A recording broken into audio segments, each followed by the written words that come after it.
다음 주는 바울전도입니다. 바울전도에 잘 준비해 주시고요. 오늘이 3+6 전교인 특별집회 수요일로는 세 번째, 수요일은 마지막 날이죠. 우리 수요 부흥 기도회로 바꾸고 찬양팀이 이렇게 매주 섬겨주셔서 진심으로 감사를 드립니다. 오늘 우리 저 뒤 잠옷실에도 봐도 그렇고 우리 영아부 또 유치부 또 예담 어린이부 중고등부 학생들 청년들이 많이 나왔는데 한번 격려와 감사의 박수 한번 합시다.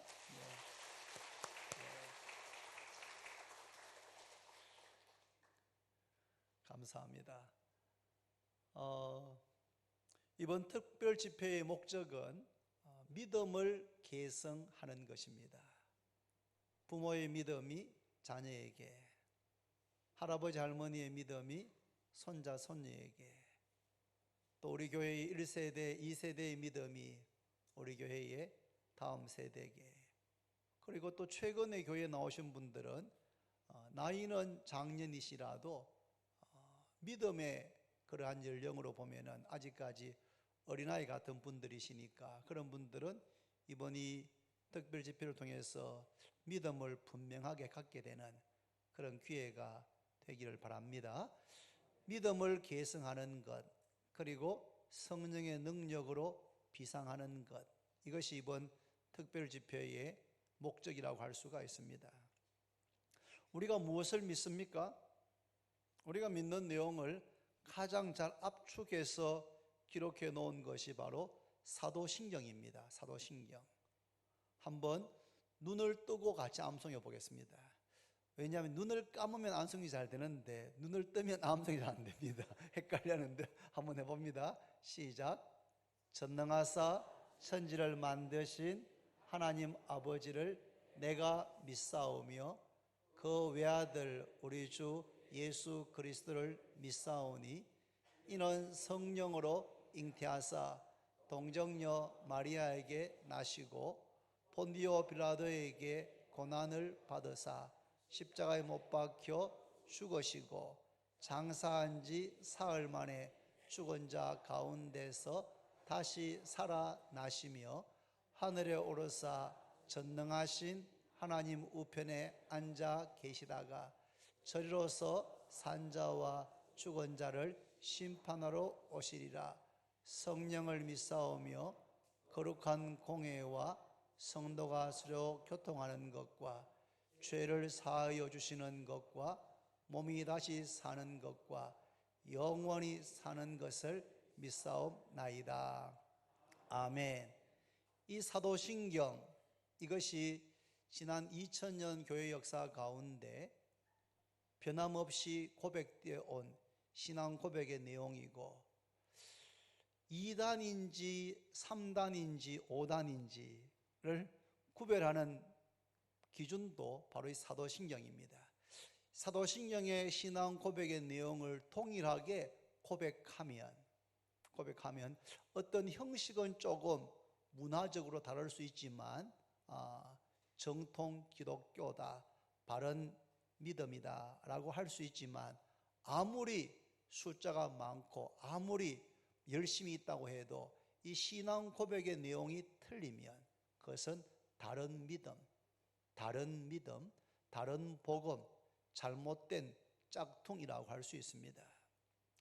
하나님 살아계신 것을 우리는 믿습니다. 하나님께서 전능하시고 사랑이 무한하신 나의 아버지, 우리의 아버지이심을 믿습니다. 예수님의 십자가와 예수님의 부활을 믿습니다. 하나님과 동등하시고 하나님의 본체이신 하나님의 아들이 자기를 비우시고 낮아지셔서 사람이 되시고 죽기까지 복종하셨는데 그것도 십자가에 달려서 조롱과 멸시를 받으면서 벌거벗겨져서 죽는 데까지 복종하신 것은 우리의 죄를 영원히 사하는 속죄의 제사를 드리고 우리를 하나님 앞으로 인도하고 구원하기 위함인 줄로 믿습니다. 죽으실 뿐 아니라 3일 만에 다시 살아나셨습니다. 부활의 목격자가 510명이 넘고 그들의 진술은 놀라울 정도로 일치하고 있습니다. 예수님께서 부활하신 것이 실제 일어난 역사적인 사실일 뿐만 아니라 부활의 첫 열매가 되셔서 예수 믿는 우리들도 예수님과 같은 질의, 같은 수준의 부활을 경험하게 될 줄로 믿습니다. 몸이 다시 사는 것과 영원히 사는 것을 믿사옵나이다. 믿사옵나이다. 성령을 믿사오며 성령을 믿습니다. 예수님께서 잡히시는 날 밤 저녁에 내가 가는 것이 너에게 더 유익하다. 내가 가면 보혜사를 너희에게 보내어 주시겠다. 그 보혜사 성령은 너희와 함께 계시고 너희 안에 계시고 너희 앞에 계시고 곁에 계시고 위에 계시고. 육신을 입으신 예수님은 시간과 공간의 제약을 받았지만 영이신 성령, 그리스도의 영, 예수의 영, 하나님의 영이신 성령께서는 시간과 공간의 제약을 받지 않으셔서 우리 안에 계시고 영원토록 우리와 함께 계시는 진리의 영이시고 간구의 영이시고 구원의 영이신 줄로 믿습니다. 우리는 교회를 믿고 사랑합니다. 너는 베드로라, 내가 이 반석 위에 내 교회를 세우리니 음부의 권세가 이기지 못하리라. 이 땅에 세워진 모든 교회는 주님의 교회입니다. 주님의 교회입니다. 교회는 이 반석 위에, 이 반석은 베드로 개인이나 교황청이 아니고 바른 신앙 고백, 예수님을 그리스도로 살아계신 하나님의 아들로 믿는 그 믿음, 그 신앙 고백 위에 교회가 세워졌고 그 교회는 음부의 권세가 이기지 못하게 하시겠다고 약속했습니다. 우리 교회가 그런 건전하고 건강한 교회로 세워지게 되기를 바랍니다. 주님을 사랑하는 것은 바로 주님이 피 흘려 세우신 교회, 성도를 사랑하는 것은 바로 주님을 사랑하는 것입니다. 그래서 옆에 있는 성도들을 사랑하되 끝까지 사랑하고 또 성령께서 하나 되게 하신 것을 힘써 지키시는 우리 모두가 다 되기를 바랍니다. 여러분, 요즘은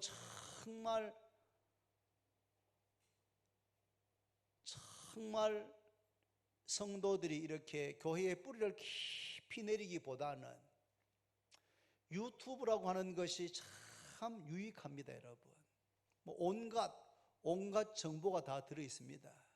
지난번에 사문 조명해서 그 조명기구 저희가 집에 3개 가져갔는데 저는 그런 조명을 교체해 본 적이 없어요. 그렇게 가져갔는데 막상 열어보니까 우리 김 목사 이야기한 대로 이렇게 다 꼽으면 되는 게 아니고 테이핑이 다 돼 있는 게 제가 살짝 겁이 났습니다. 그때 우리 큰딸이 유튜브를 딱 찍어서 형광등 교체하는 법 딱 찍으니까 딱 뜨는 거예요. 아빠 이거 보고 하시라고. 그래서 딱 보니까 할 수 있겠더라고요. 유튜브에 온갖 게 다 들어 있습니다.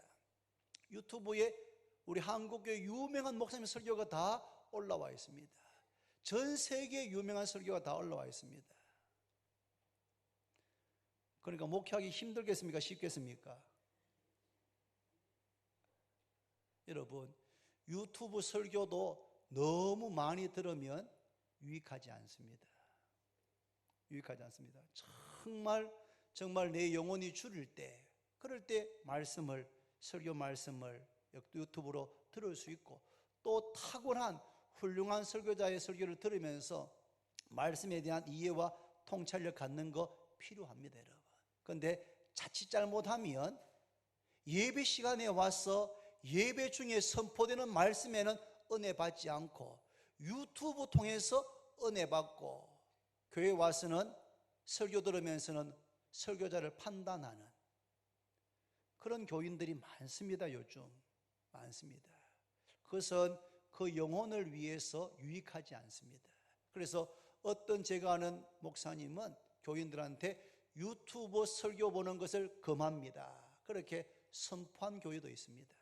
왜냐하면 유튜브에 좋은 설교도 많이 있지만 온갖 찌끄러기 같은 쓰레기 같은 정보들도 거기에 너무 많기 때문에 거기에 모든 시간을 보낼 때 우리의 신앙과 영혼이 오히려 해를 입게 될 수가 있는 겁니다. 건전하고 건강한 성도, 목사, 우리 교회가 되기를 바랍니다. 자, 이것을 믿는 사람들이 바로 거듭난 사람들입니다.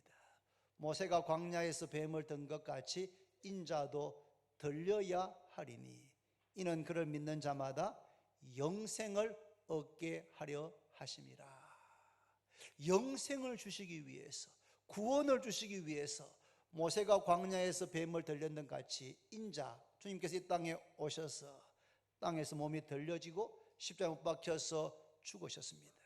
죽을 수 없는 생명의 주인께서 피 흘려 죽어주심으로 우리의 모든 죄에 대한 영원한 속죄가 완성된 줄로 믿습니다.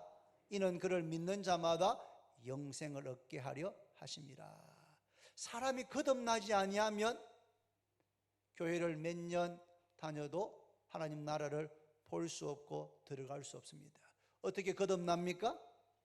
십자가 달리신 예수님을 믿을 때에 거듭나게 되고 죄 사함을 받게 되고 영원한 생명을 얻는 줄로 확신하시기를 바랍니다. 그렇다면 이런 믿음을 가진 구원받은 성도가 어떻게 살아야 됩니까? 오늘 새벽까지 6번에 걸쳐서는 믿음의 내용에 대해서 말씀을 드렸습니다. 우리가 무엇을 믿어야 되는가?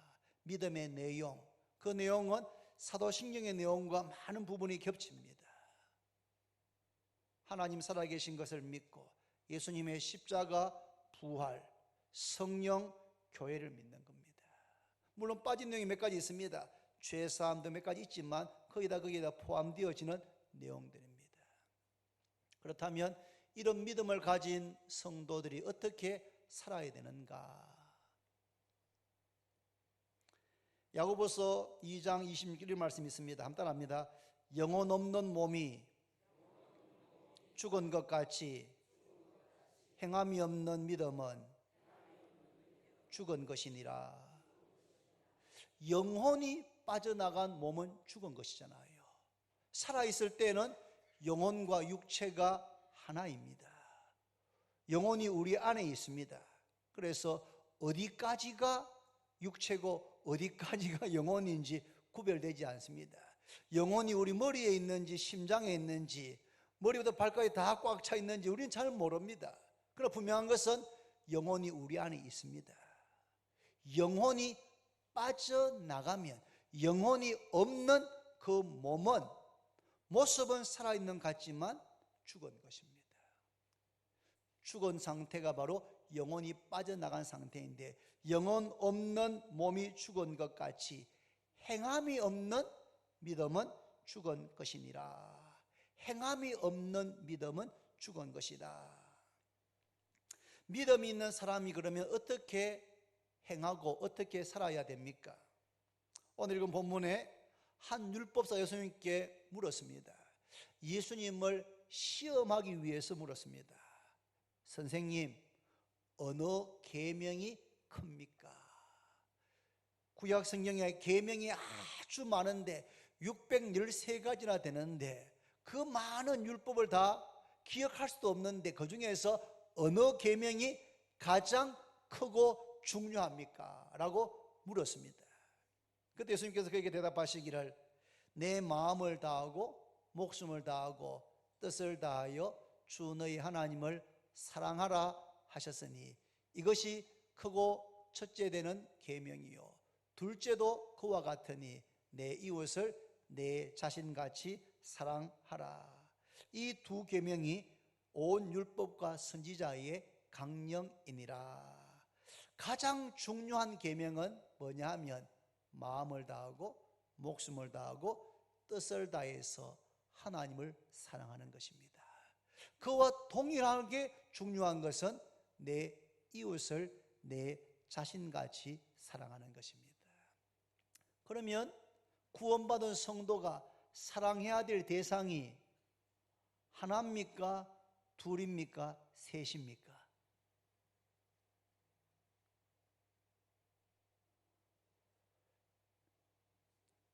마음을 다하고 목숨을 다하고 뜻을 다해서 누구를요?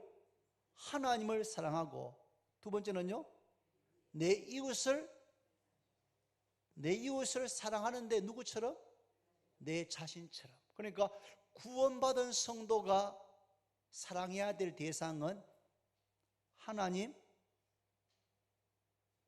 너 자신, 그리고 이웃입니다. 자신을 사랑하지 않으면, 자신을 이기적으로 사랑하는 것이 아니고 자신을 사랑하지 않는 사람은 다른 사람을 사랑할 수가 없습니다.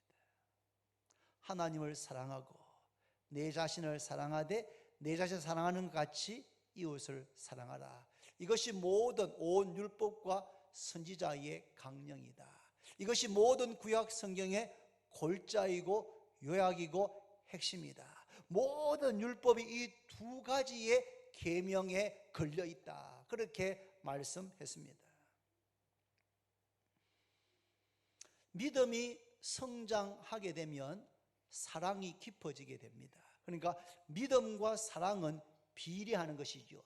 믿음이 좋다, 믿음이 오래되었다, 믿음이 견고하다, 그렇게 이야기하는데 실제 사랑이 없으면, 사랑으로 행하지 않으면 그 사람의 믿음은 올바른 믿음이라고 할 수가 없습니다. 믿음이 있는 성도들이 제일 먼저 사랑해야 될 대상은 하나님입니다. 하나님을 마음을 다하고 목숨을 다하고 뜻을 다해서 all your heart, all your soul, all your mind, 그렇게 되어 있습니다. 마음을 다해서, 모든 마음으로, 모든 목숨으로, 모든 뜻을 다해서 하나님을 사랑해라, 그렇게 말씀합니다. 오늘 말씀을 들으면서 믿음을 가진 우리 성도들께서 오늘 저녁에 딱 한 가지, 내가 하나님을 사랑한다고 그렇게 고백도 하고 그렇게 살아왔는데 오늘 말씀의 거울에 비춰 보니까 내가 너무 부족하구나. 하나님, 제가 너무 부족했습니다. 이제 오늘부터 제가 마음을 다하고 목숨을 다하고 뜻을 다해서 하나님을 사랑하며 살겠습니다. 저를 도와주십시오. 그렇게 기도하기를 바랍니다. 왜 우리가 하나님을 사랑해야 됩니까? 왜? 그것은 왜 우리가 부모님을 사랑해야 됩니까? 라고 묻는 것과 똑같습니다. 왜 부모를 사랑해야 됩니까? 낳아주시고 길러주시고 신자리 마른자리 갈아니시면서 손발이 다 닳도록 수고하시고 고생하시고, 부모님은 자기 자신의 행복 추구보다는 내 아들, 딸을 위해서 아낌없이 모든 마음과 자신의 생명을 다해서 아들, 딸들을 사랑하잖아요. 우리를 사랑했잖아요. 사랑하시잖아요. 그렇기 때문에 모든 자녀는 부모님을 사랑하고 공경해야 하는 것처럼 하나님을 사랑해야 되는 이유는 하나님께서 우리를 먼저 사랑하셨기 때문입니다. 할렐루야. 로마서 5장 8절에 우리가 아직 죄인 되었을 때에 그리스도께서 우리를 위하여 죽으심으로 하나님께서 우리에게 대한 자기의 사랑을 확정하셨느니라. 요한복음 3장 16절에 하나님이 세상을 이처럼 사랑하사 독생자를 주셨으니 이는 그를 믿는 자마다 멸망하지 않고 영생을 얻게 하려 하심이라. 하나님께서 세상에 있는 여러분과 저를 사랑하셨습니다. 어느 만큼요? 하나밖에 없는 독생자를 이 땅에 보내어 주시고 우리의 죄를 대신해서 십자가 그 끔찍하고 참혹한 죽음에 내어 주시기까지 하나님께서 우리를 사랑했습니다. 사랑은 여기 있으니 우리가 하나님을 사랑한 것이 아니요 하나님은 우리를 사랑하사 우리 죄를 속하기 위하여 화목 제물로 그 아들을 보내셨습니다. 우리를 향하신 하나님의 사랑을 몰라서 그렇지 알면 하나님을 사랑하지 않을 수 없습니다. 왜 자녀들이 때로는 좀 이렇게 잘못된 길로 걸어가고 엄마 아빠 마음을 상하게 할 때가 있습니까? 철이 없어서 그래. 철이 없어서 아직까지 뭘 몰랐어. 엄마 아빠가, 부모님이 나를 얼마나 사랑하시는지를 깨달으면 철이 드는 겁니다.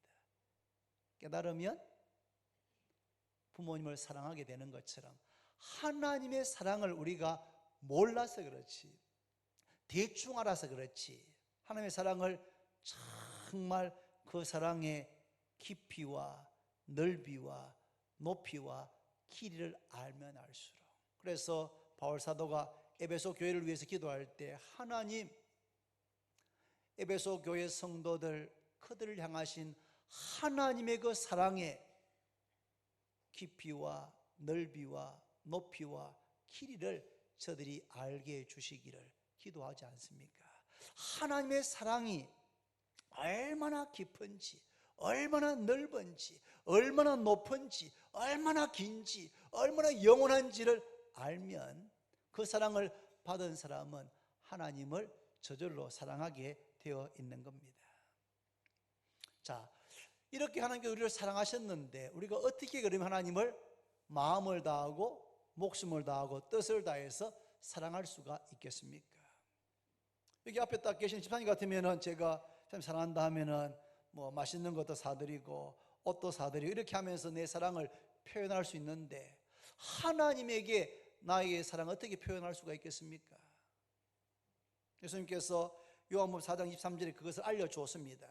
제가 읽어드리겠습니다. 요한복음 4장 23절인데, 아버지께 참되게 예배하는 자들은 영과 진리로 예배할 때가 오나니 곧 이때라. 아버지께서는 자기에게 이렇게 예배하는 자들을 찾으시느니라. 하나님 아버지께서는 자기에게 이렇게 예배하는 자들을 찾으시느니라. 하나님은 영이시니 예배하는 자가 영과 진리로 예배할지니라. 하나님 아버지께서 찾고 계십니다. 누굴 찾고 계십니까? 자기에게 예배하는 자들을. 자기에게 예배하는데 형식적으로가 아니고 영과 진리로, 마음을 다하고 목숨을 다하고 뜻을 다해서 신령과 진정으로 예배하는 자들을 찾고 계신다고 말씀했습니다. 이사야 43장 21절에 이 백성은 내가 나를 위하여 지었나니 나를 찬송하게 하려 하심이니라. 하나님이 찾고 계시는 사람들, 바로 자기에게 예배하는 자들입니다. 그러니까 하나님에 대한 우리의 사랑은 예배를 통하여서 표현되어질 수가 있는 겁니다. 왜냐하면 하나님께서 예배를 받으시기를 기뻐하고 예배하는 자를 찾고 계시기 때문입니다. 예배에는 공예배와 삶의 예배, 생활의 예배로 나누어집니다. 공예배는 주일 예배, 주홍아조 찬양 예배 또는 수요 부흥 기도회처럼 여러 사람이 함께 모여서 정해진 순서를 따라서 공적으로 예배 드리는 것, 이거 공예배입니다. 공예배를 통해서 우리 하나님에 대한 사랑을 표현할 수 있습니다. 어떻게 예배 드립니까? 아벨은 믿음으로, 아벨은 가인보다 더 나은 제사를 드렸습니다. 우리가 공예배 드릴 때 중요한 것은 믿음입니다. 믿음이 없이는 하나님을 기쁘시게 할 수 없나니 하나님께 나아가는 자는 반드시 그가 계신 것과 그가 자기를 찾는 자들에게 상 주시는 이심을 믿어야 할지니라. 같은 시간에 같은 장소에 예배드리지만 예배되는 우리의 믿음은 다를 수가 있습니다. 여러분, 어떤 성도는 정말 하나님께서 이곳에 내 앞에 계신 것과 같은 그런 온전한 믿음으로 드릴 수도 있고, 어떤 사람은 정말 반신반의하면서 드릴 수도 있고, 어떤 사람은 예배 자리에 있기는 하지만 전혀 그런 믿음이 없는 분도 있을 수가 있는 겁니다. 믿음으로 예배해야 됩니다. 그리고 우리의 몸이 이곳에 와 있는 것처럼 우리의 마음도 저 콩밭에, 우리의 마음도 집에 딴 데 가 있지 않고 우리의 몸과 마음과 뜻과 모든 것이 함께 하나님께 예배를 드려야 하는 것입니다. 찬송하고 기도하고 봉헌하고 할 때에도 여러분 찬송할 때 오늘 저는 참 마음에 감동이 되었습니다. 우리 찬양팀들이 7분이나 그렇게 다 찬양하니까 얼마나 은혜가 되는지. 근데 여러분 찬양할 때 이 찬양팀들만 목소리를 높여서 하고 회중석에 있는 분들은 저분 하는 거 구경이나 하자 그러면 찬양이 드려지는 게 아닙니다. 여러분 모든 회중들이 목소리를 다 해서 입을 크게 벌리고 하나님께 찬양을 함께 드려야 하는 것입니다. 대피 기도할 때, 권사님 기도하실 때마다 온 회중이 함께 아멘, 아멘, 아멘, 아멘 함께 하나님께 기도를 드리는 것입니다.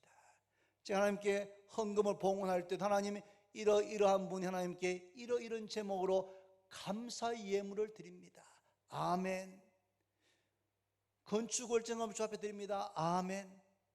찬양도 기도도 감사도 헌금도 모두가 다 같은 마음으로 하나님께 아멘 하면서 찬송하고 기도할 때 하나님께 영광이 되는 줄로 믿습니다. 말씀을 들을 때 그 말씀을 사람의 말로 듣지 않고 하나님께서 오늘 내게 주시는 말씀으로 겸손하게 떨리는 마음으로 그 말씀을 아멘으로 받고 그 말씀대로 순종함으로 열매를 맺으려고 매 예배 때마다 몸부림치면 우리의 삶에 어마어마한 열매들이 맺혀지게 되는 것입니다. 공예배가 참 중요합니다.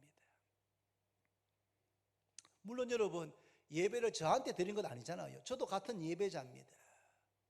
그런데 저는 이렇게 말씀을 전할 때 이렇게 저를 보면서 환한 얼굴로 아멘 이렇게 말씀을 받을 때 말씀을 전하는 함께 말씀을 섬기는 저한테 큰 힘이 되더라고요. 그럴 때는 제가 준비한 것 이상으로 말씀을 전하게 됩니다. 그런데 집에서 유튜브에서 은혜 다 받고 와가지고 이 목사 오늘 설교 잘하는 거 한번 보자. 왜 저렇게 설교하시나? 이렇게 하면은 그 영혼이 여러분 병들게 되고 말씀을 전하는 목사에게도 오히려 힘이 빠지게 만드는 겁니다. 여러분 우리가 영적인 존재지 않습니까? 표정을 보면 그 얼굴을 보면 많은 것들을 우리가 말하지 않아도 저한테 말하는 겁니다.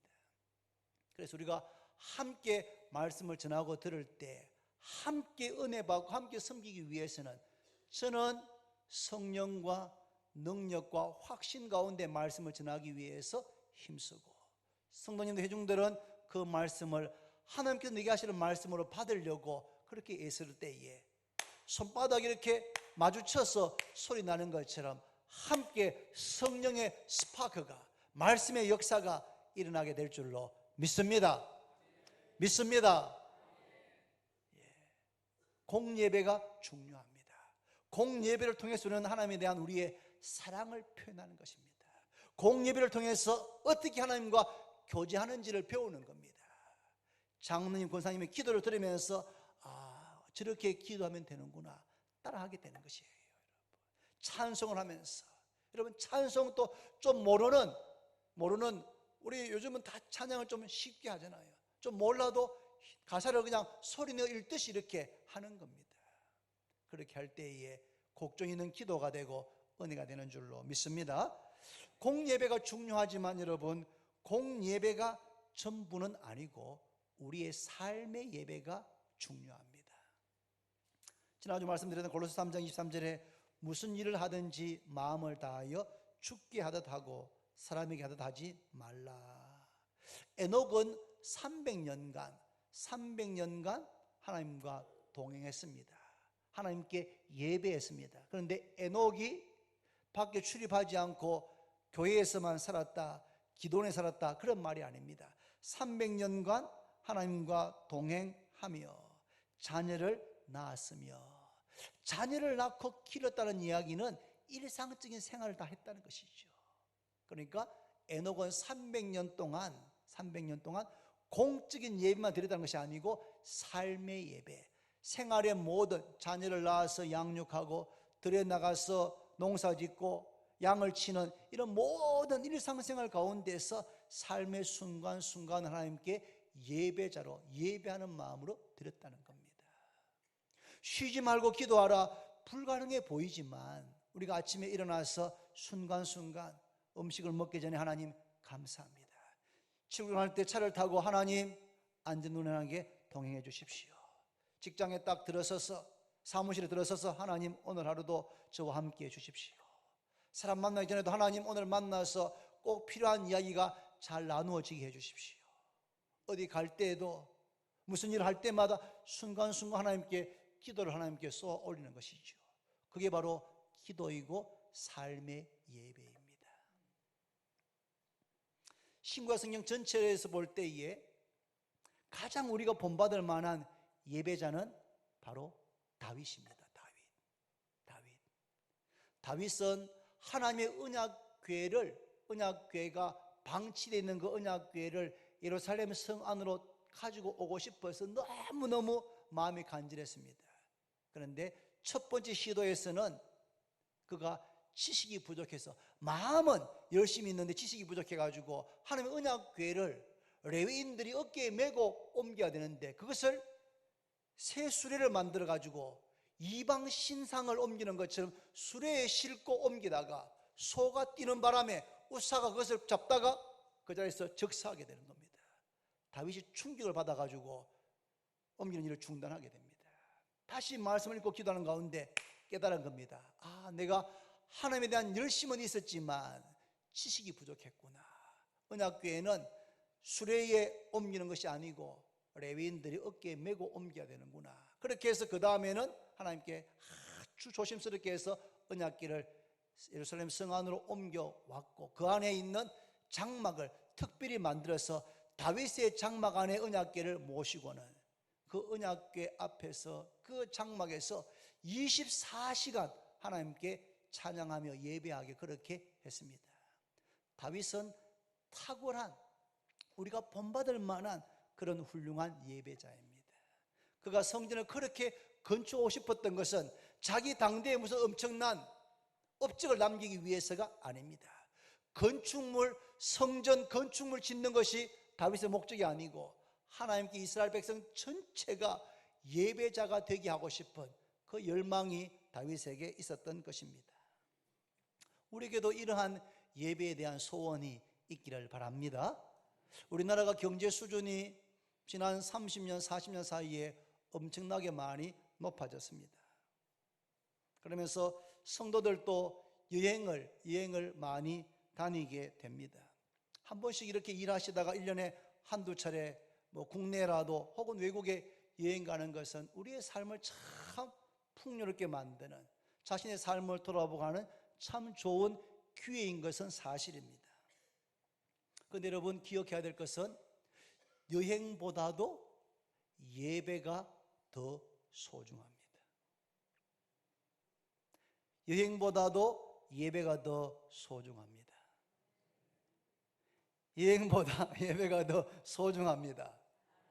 그래서 가능하면 비행기 티켓 값이 몇만 원 좀 더 비싸도 주일날 가기보다는 시간만 가능하면 주일을 예배를 드리고 그리고 그 전후로 해서 갈 수 있도록 그렇게 예를 써야 합니다, 여러분.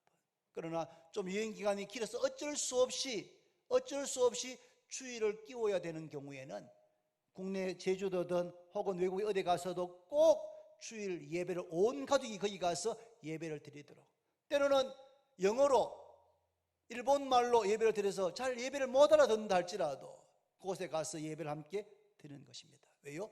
주일 예배를 하나님 앞에 영과 진리로 예배드리는 것을 빠뜨리지 않기 위해서 그렇게 하시길 바랍니다. 여행도 소중하지만 여행보다 예배를 우리의 삶의 우선순위에 두셔야 됩니다. 부득이하게 여행기간이 길어져서 주일을 끼울 때는 반드시 그곳에 가서, 현지에 가서 꼭 예배를 드리고 온 가족이 함께 예배를 드리고 그렇게 오셔야 하는 것입니다. 어떻게 우리가 마음을 다하고 목숨을 다하고 뜻을 다해 하나님을 사랑할 수가 있습니까? 하나님은 예배자를 찾으시고 예배를 통해서 우리의 사랑을 표현할 수 있습니다. 또 한 가지는 하나님을 사랑하는 사람은 하나님의 말씀을 사랑합니다. 시편 119편 97절에 내가 주의 법을 어찌 그리 사랑하는지요 내가 그것을 종일 작은 소리로 엎조리나이다. 오늘 제가 노회의 부회록석입니다. 임원의 제일 마지막 부회록석입니다. 그런데 임원회가 거의 한 달에 한 번씩 있어가지고 참 바쁩니다. 오늘 또 노회 사무실 동맹에 가서 임원회하고 이제 바로 가서 1시간 회의하고 딱 돌아옵니다. 근데 지금 노회장이 저 영신교회 김두홍 목사님인데 참 그분이 개척하셔가지고 목회도 참 잘하시고 그래서 임원회 할 때 앞에 예배에 설교를 한 3분 내지 5분 하는데 매번 저는 은혜를 받습니다. 너무너무 은혜를 받습니다. 오늘 전도서의 말씀 가지고 말씀을 전하셨습니다. 참 내가 말씀을 듣고 은혜가 되었습니다. 아멘 아멘 하는데 그분 말씀이 자기 교회는 1월달 2월달 되면 1월 2월 2달 동안에 전 교인이 신약을 일독한답니다. 신약을 일독. 물론 개인적으로 이렇게 한 장씩 읽어 나가지만 전 교회적으로 2달 동안 집중해서 신약을 일독한답니다. 그리고 7월 8월 달 2달 동안은 교회적으로 구약을 일독한답니다. 야, 그러니까 어떤 개인은 자기 스케줄대로 1년에 일독을 쭉 해나가고 또 교회가 신약 일독, 구약 일독할 때 같이 그렇게 하니까 보통 1년에 2독 정도씩 한다는 거예요. 제가 그 말을 듣고 야, 참 지혜로우시다 그런 마음이 들었습니다. 내가 주의 법을 어찌 그리 사랑하는지요 내가 그것을 종일 작은 소리로 엎조리나이다. 하나님을 사랑하는 사람은 하나님의 말씀을 사랑합니다. 복 있는 사람은 악인의 꾀를 쫓지 않고 죄인의 길에 서지 않고 오만한 자들의 자리에 앉지 아니하고 오직 여호와의 율법을 즐거워하여 그 율법을 주야로 묵상하는 자로다. 복 있는 사람은 하나님을 사랑하는 사람인데 그 사람은 하나님의 말씀을 사랑해서 즐거워하고 그 말씀을 주야로 묵상하는 사람입니다. 아마 여러분 성경 말씀을 이렇게 바쁘다는 이유로 한 몇 주 동안 어떨 때는 한참 동안 안 읽으면 자기가 느낄 수 있잖아요. 내 믿음이 지금 좀 식어지고 있구나. 내 사랑이 많이 식어지고 있구나. 금방 느껴집니다. 그렇지 않습니까? 설교 말씀을 듣는데 너무 피곤해서 깜빡 졸 수도 있죠. 그런데 지난주도 졸았고 그 지난주도 졸았고 그 지난주도 졸았고 오늘도 내가 졸고 있다. 이러면 이것은 문제입니다. 이것은 피곤한 것과는 상관없이 내 영혼이 무언가 병들고 있는 겁니다. 하나님 말씀을 사랑해서 즐거이 읽고 즐거이 듣고 즐거이 묵상하고 그 말씀대로 순종할 때에 그 인생이 시냇가에 심은 나무와 같이 철을 따라 열매를 맺고 그 잎사귀가 마르지 아니함 같으니 그가 하는 모든 행사가 형통하게 되는데 말씀이 바짝 말라버리는 겁니다. 말씀의 은혜가 말라버리는 겁니다. 은혜가 말라버리는 겁니다. 기도의 문이 닫히게 되는 겁니다. 아침부터 밤까지 열심히 일하긴 하는데 뭔가 이렇게 잘 돌아가지가 않는 겁니다. 제가 지난번에 제 차가 소리가 좀 난다 했잖아요. 소리가. 근데 지난주에 우리 그 집사님들이 제가 아침에 들어오니까 주일날 목사님 차 마우라가 나갔는 것 같다는 거예요. 이제 갈 때가 됐구나. 빨리 가서 수리해야 되겠다 해가지고 월요일날 갔습니다. 갔더니 그 엔지니어가 보더니 이것은 지금 소리 나는 원인이 뭐다 해가지고 수리를 쫙 다 해줬어요. 차를 딱 운전하는데 지난 몇 개월 동안 덜그덕 마치 나사가 몇 개 빠진 것 같았는데 마치 나사를 다 쫙 조여줬는 것처럼 차를 타는데 새 차 타는 것처럼 너무너무 기분이 좋은 거예요. 여러분 말씀이 우리 안에 들어오지 않으면 그렇습니다. 여러분. 뭔가 들커덩 거리고 소리는 시끄럽게 나는 것 같은데 삶의 능력이 열매가 없을 수가 있습니다. 하나님을 사랑하는 사람은 하나님의 말씀을 사랑합니다. 말씀을 즐거이 읽고 즐거이 듣고 즐거이 묵상하고 그 말씀대로 지켜 행하면서 시냇가에 심은 나무와 같이 철을 따라 열매를 맺게 되는 줄로 믿습니다. 요한복음 14장 21절에 예수님께서 어떻게 하나님 사랑하는지를 또 가르쳐 줬습니다. 나의 계명을 가지고 지키는 자라야 나를 사랑하는 자니 나를 사랑하는 자는 내 아버지께 사랑을 받을 것이요 나도 그를 사랑하여 그에게 나를 나타내리라. 나의 계명을 가지고 나의 말씀을 가지고 지키는 자라야 나를 사랑하는 자다. 아무리 하나님 사랑합니다 막 찬양하고 뜨겁게 열광해도 하나님 말씀을 사랑하지 않고 말씀대로 지키지 않으면 그 모든 기도나 찬양이 공허한 메아리처럼 될 수가 있는 겁니다. 나의 계명을 가지고 지키는 자라야 나를 사랑하는 자다. 하나님을 사랑하는 자는 말씀을 사랑하고 계명을 지키고 말씀대로 순종합니다. 사무엘 상에 보면은 엘리 제사장이 나옵니다. 엘리 제사장 두 아들이 있었습니다. 홈리와 비느하스입니다. 그런데 이 두 아들들이 하나님 보시기에 악을 행하였습니다. 여호와의 제사를 멸시했습니다. 하나님께 드려지는 제물을 자기들이 먼저 그것을 먹었습니다. 그리고는 회막에 수종되는 여인들과 동침하는 죄를 범했습니다. 이것은 제사장의 아들 제사장으로 있을 수 없는, 절대로 있어서는 안 되는 그런 죄. 다른 죄도 안 되지만 하나님께 드려지는 제사를 멸시하는, 회막에서 수종되는 여인들과 동침하는 있을 수 없는 그런 죄를 엘리의 두 아들들 홈리와 비느하스가 범했습니다. 그 사실이 엘리의 귀에 들어갔습니다. 그러면은 엘리가 머리 끝까지 화가 나서 아들들을 불러서, 아들들이 어리든지 청소년든지 장년이 되었든지 간에 불러가지고 아주 엄하게 혼을 내고 제사장직을 정지시키고 못하게 하고 엄벌에 처해할 겁니다. 그런데 엘리가 이렇게 말합니다. 너희가 어찌하여 이런 일을 하느냐? 내게 들리는 소문이 좋지 아니하니라. 어찌해서 이런 일을 너희가 하느냐? 왜 여호와의 제사를 멸시하느냐? 회막에 수종되는 여인들과 동침까지 했다니 어찌 이런 일을 했느냐? 내게 들리는 소문이 좋지 않다. 거기서 끝나버립니다. 엘리 제사장은 아들들 바보였습니다. 아들들을 사랑하는데 하나님의 말씀을 사랑하고 지키는 것보다도 아들들을 더 사랑했습니다. 이것 때문에 아들들도 자신도 망하게 됩니다. 아들 둘 다 블레셋과의 전투에 하나님의 언약궤를 들고 나가면 믿음이 없었습니다. 그들에게 미신적인 믿음을 가지고 언약궤만 가져가면 승리하겠지라고 하다가 아들 둘 다 전사합니다. 아들도 전사하고 언약궤가 빼앗겼다는 소식을 듣고 엘리 제사장은 의자에서 뒤로 거꾸라져 가지고 목이 부러져서 두 아들과 아버지가 같은 날 죽게 됩니다. 그런데 그 일이 있기 전에 하나님의 사람이 엘리에게 와서 이렇게 말합니다.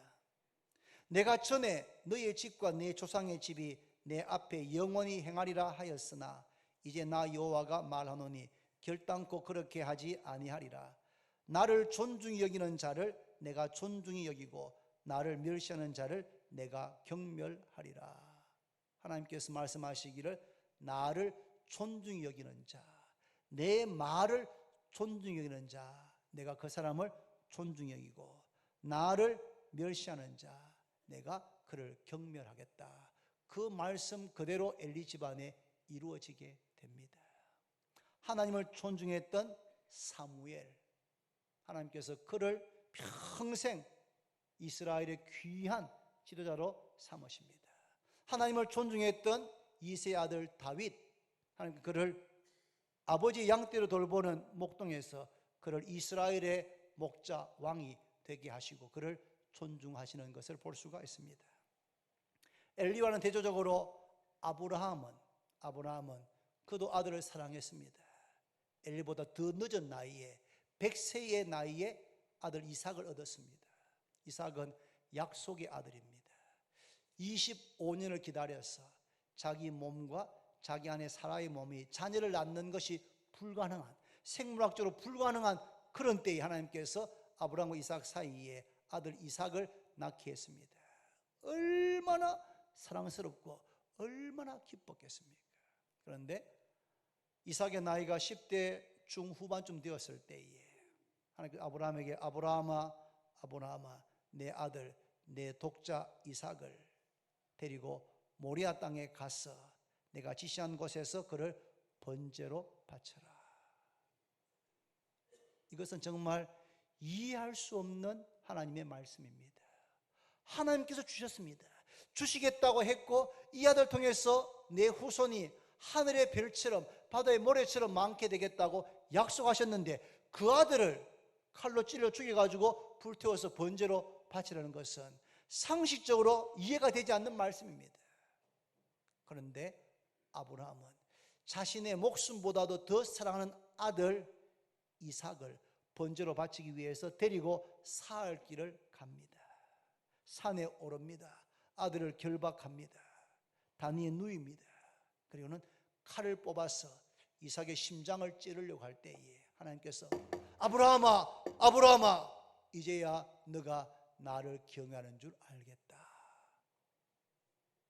양 우는 소리가 들려가 보니까 숯불에 순양이 걸려 있어가지고 그 순양을 가지고 하나님께 번제를 드렸다는 내용입니다. 아브라함 아들 이삭은 너무나 사랑했습니다. 자기 목숨보다 더 사랑했습니다. 자기 목숨보다 더 사랑하는 아들 이삭보다도 아브라함은 하나님의 말씀을 더 사랑하고 존중히 여겼습니다. 이게 중요합니다. 우리가 우리 자녀들을 사랑하잖아요. 우리 여기 있는 자녀들 얼마나 사랑스럽습니까? 사랑합니다. 저도 사랑합니다. 사랑하지요. 그런데 사랑하는데 엘리 제사장은 자기 자녀를 사랑하는데 하나님 말씀보다 자기 자녀를 더 사랑했습니다. 자기 아들들이 하나님 말씀을 불순종하는데도 어찌 너희가 그런 일을 행하였느냐, 내게 들은 소문이 좋지 않다, 그걸로 끝나버립니다.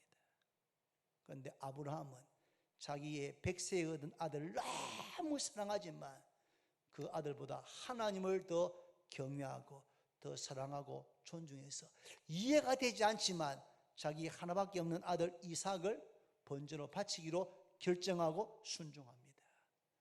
그럴 때 하나님께서 모든 것을 회복해 주시는 줄로 믿습니다. 한번 따라합니다. 나의 계명을 가지고 지키는 자라야 나를 사랑하는 자니 나를 사랑하는 자는 내 아버지께 사랑을 받을 것이요 나도 그를 사랑하여 그에게 나를 나타내리라. 아멘. 말씀했습니다. 여러분, 우리에게 믿음이 있습니까? 행함이 없는 믿음은 죽은 것입니다. 믿음이 있으면 그 믿음은 삶으로 표현되어졌는데 어떻게 살아야 됩니까? 어느 계명이 큽니까?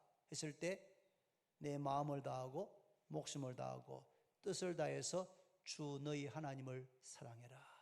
이것이 크고 첫째 되는 계명이다. 마음을 다하고 목숨을 다하고 뜻을 다해서 평생 하나님만을 사랑하시는 성도님들과 제가 되기를 바랍니다. 어떻게 하나님을 사랑합니까? 하나님은 누굴 찾고 계십니까? 자기에게 예배하는 자들을 찾고 계십니다. 공예배 때, 주일날, 오전, 오후, 수요 부흥기도회 이런 예배 때 우리가 믿음으로 우리의 몸만 오는 것이 아니고 우리의 마음이 함께 찬송할 때도, 기도할 때도, 봉헌할 때도, 말씀을 들을 때도 매 순서로 우리가 마음을 다해서 예배할 때 그 예배가 하나님께 영광이 되는 줄로 믿습니다. 우리의 삶의 예배, 에녹처럼 그렇게 드려야 됩니다. 하나님 사랑하는 사람은 하나님의 말씀을 사랑합니다. 말씀대로 지킵니다. 엘리같이 아들을 너무너무 사랑해서 하나님의 말씀을 존중하지 않고 멸시했다가 하나님께 그를 경미히 여기는 사람이 되지 않고 내 아들을 사랑하지만 하나님의 말씀을 그보다 더 존중했던 아브라함 같은 그런 생애가 되시기를 바랍니다. 함께 찬송합니다.